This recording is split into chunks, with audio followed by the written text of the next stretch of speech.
una idea y empieza a llamar su propuesta ética de la liberación. Está textual de y luego filosofía de la liberación. Entonces, para decir eso, estaba como emergiendo un sentido, digamos, muy potente, emancipador, que generalmente se le ponía el adjetivo o de liberación popular. Entonces, por eso, comunicación popular, alternativa, educación popular. Ve lo popular, el sentido fundacional de lo popular no es solamente que se trabaje con los sectores populares, sino que el proyecto político y de sentido que oriente ese trabajo es fortalecer el pueblo popular, fortalecer los proyectos populares. Y en eso pueden contribuir solo los sectores populares, no, los que queramos, una cuestión de formar voluntades, de oír a una persona que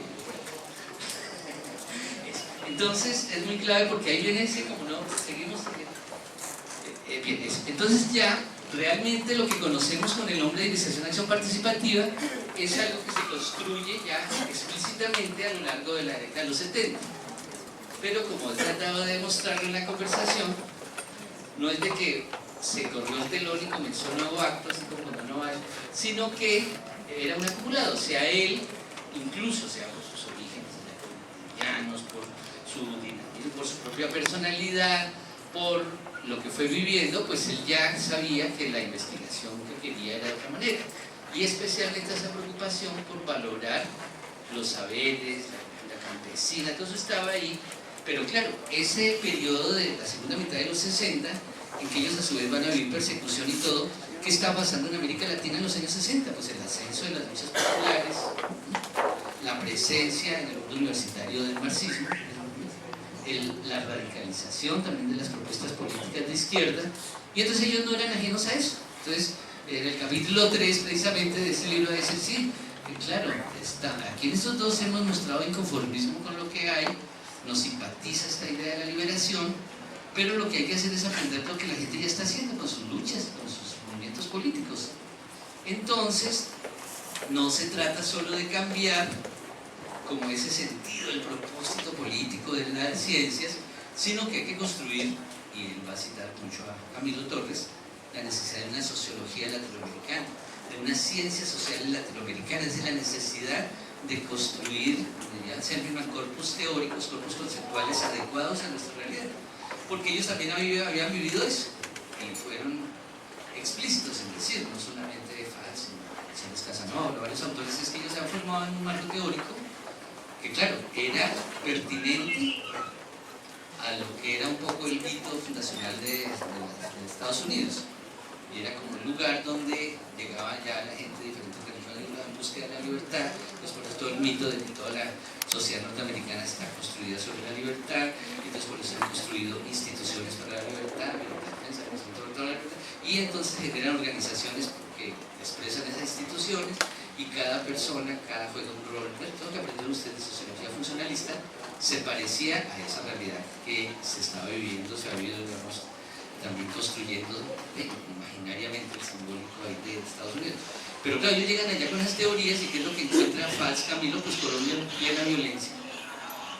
Entonces no tenían herramientas para explicar el conflicto social, no sabían. Entonces claro, ellos todos, esa generación, se van a ir acercando al marxismo, leyéndolo ya por primera vez después de haber hecho sus carreras en grupos de estudio muy interesantes, leyendo intensamente, ya me cuentan ellos que noches enteras, porque claro, estaban en su activismo de 20 horas al día, y pues en la noche estudiando, y entonces fueron también digamos, reconstruyendo, digamos, sus perspectivas políticas y epistemológicas, digamos, especialmente basados en el pensamiento marxista.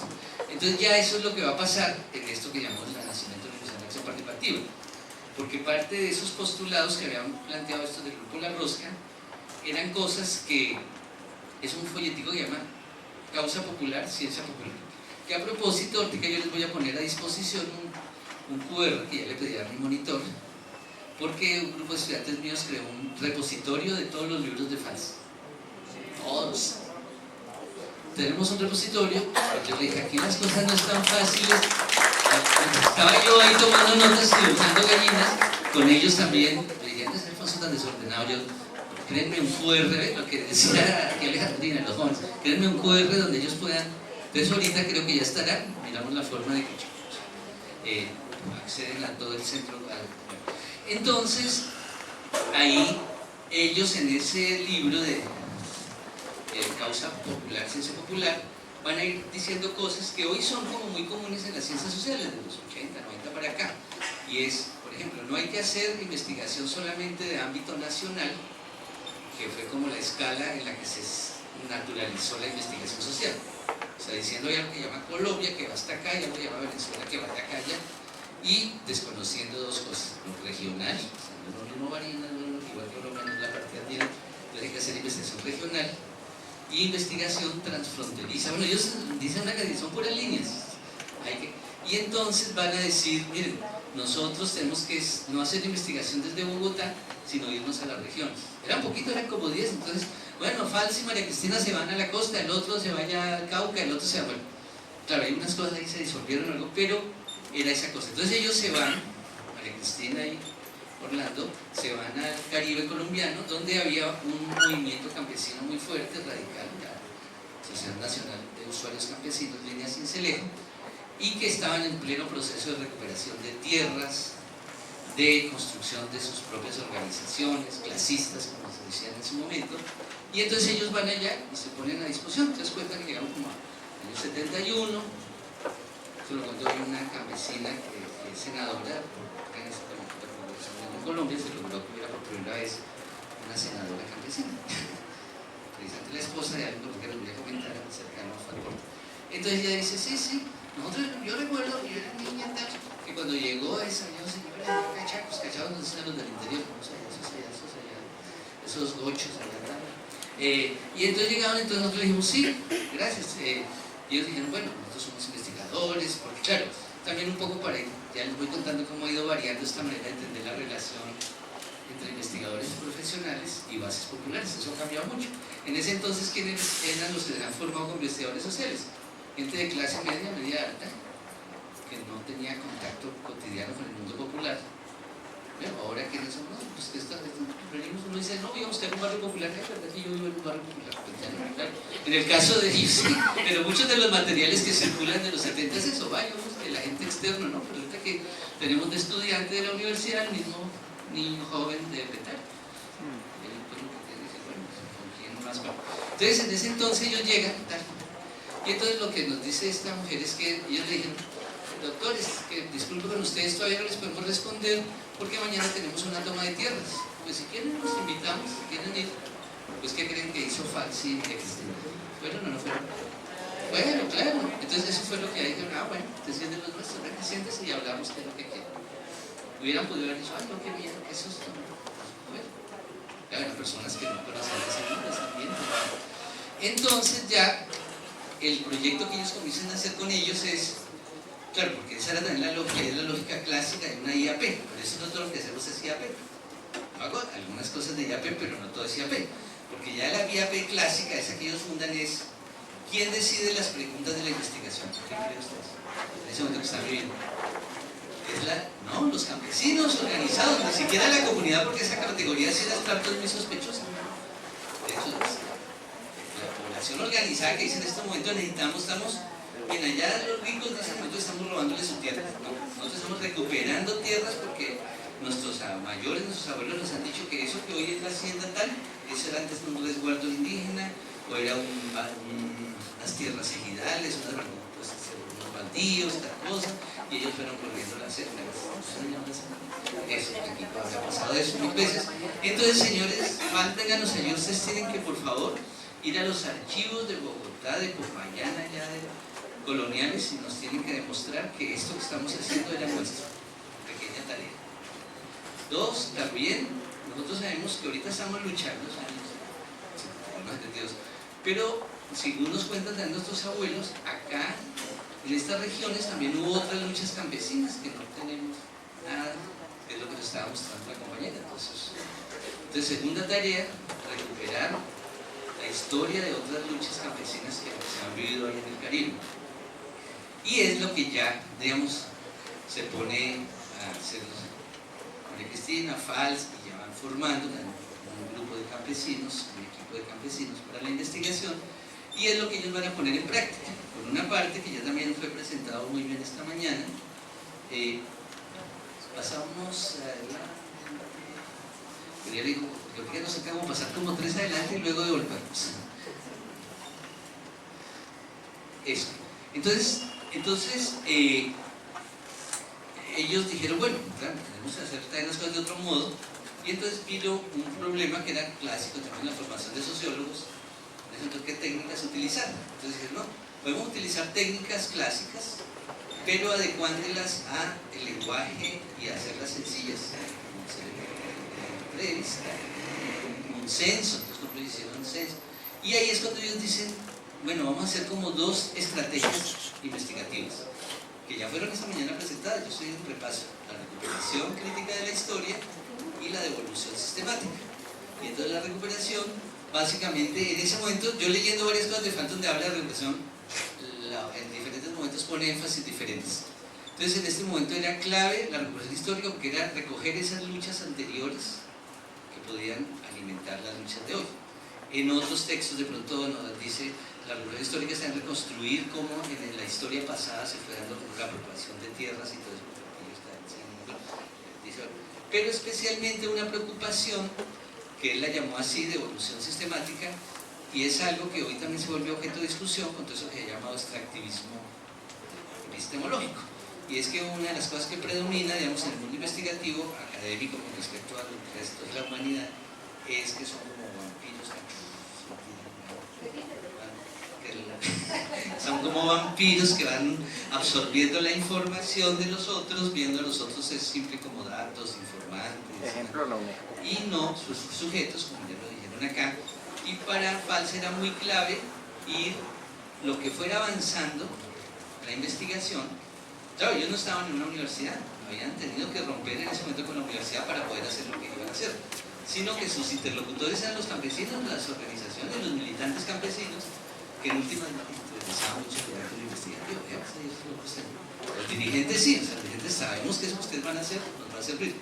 Entonces ellos tenían que estar permanentemente también convenciendo y encarretando, por ejemplo, en Colombia, a los campesinos que lo que estaban haciendo era valioso. Entonces fue lo que llamó devolución sistemática. Que, sí, no, adelante, todavía vamos a ser leninistas, un paso adelante y luego eso. Entonces, acá, en lo de técnicas, dijeron, bueno, vamos a hacer consulta documental, entrevistas, pero ya lo dijo aquí alguien esta mañana, era muy importante también como técnica acudir, cuando ellos iban a entrevistar a alguna persona, por ejemplo, a Julia Guzmán, era la viuda de un dirigente campesino de los años 20, 30, entonces ella comenzó, pero espera un momentico, y levantó el colchón, debajo del colchón sacó unos recortes de prensa, miren, aquí está cuando detuvieron a mi esposa, miren, espera un momentico, en el otro lado del colchón, aquí yo tengo guardados nuestros papelitos que repartíamos. Espera un momentico, que aquí debajo de la Virgen tengo escondido nuestro escudo que teníamos campesino. Eso, entonces él empezó a llamar eso archivos de Bobby. Y entonces ya no se puede hacer investigación de las luchas populares, sino se acude a esos archivos de la gente. Igualmente, bueno, para otra historia, las fuentes es muy importante. Entonces, digamos, él ayudó a algo que está un movimiento amplio de ampliar la idea de fuente histórica.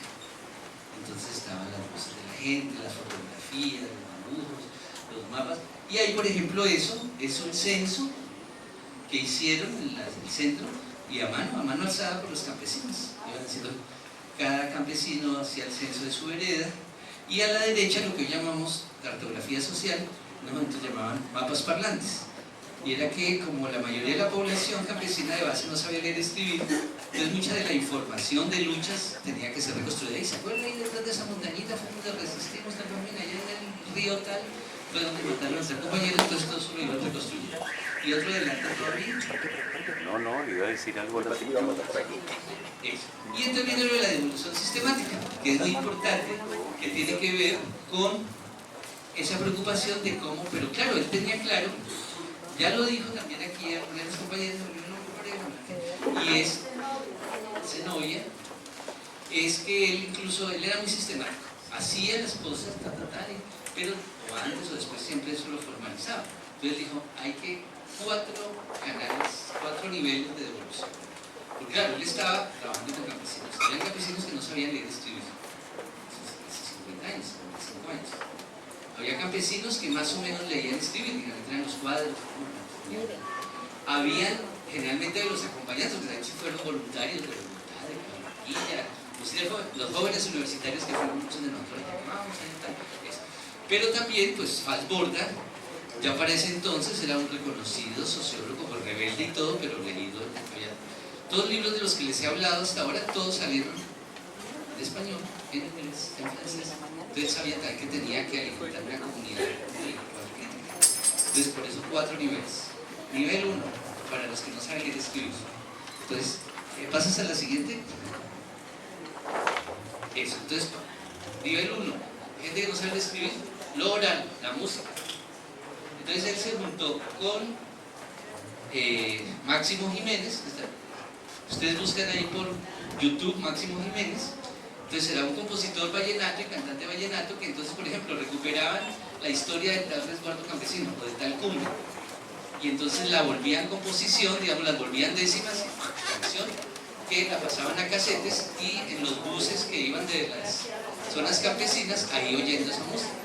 O en la fiesta que organizaba la organización, vamos a ver eso. Y también lo que hacía David Sánchez Juliado, que ustedes les tocó a los más viejos, lo del flecha, que era tradición oral, que las grababan en cassette y la oía la gente. Entonces, por ejemplo, citar Juana Julia Guzmán, por ejemplo, narraba cómo fue detenido su esposo.